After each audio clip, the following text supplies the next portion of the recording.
প্রেমে বিচ্ছেদ হওয়ার পরে তোমার যদি মরে যেতে ইচ্ছে করে তাহলে বাড়ির পাশে কোনো হসপিটালে গিয়ে দেখে এসো। মানুষ একদিন বাঁচার জন্য কতই না ছটফট করে।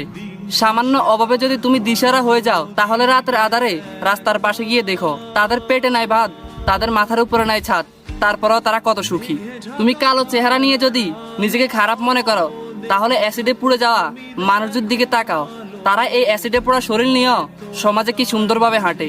তোমরা যারা ভাবতেছ ছেলে হলে ভালো হতো, মেয়ে হয়েও ভালো হতো, তাদেরকে একটা কথা বলতেছি, তোমরা তৃতীয় লিঙ্গের দিকে তাকাও। তারা পরিবার থেকে এবং সমাজ থেকে বিতাড়িত হওয়ার পরও তারা নিজেদের জীবন যুদ্ধে তারা কিভাবে এগিয়ে যেতে যাচ্ছে।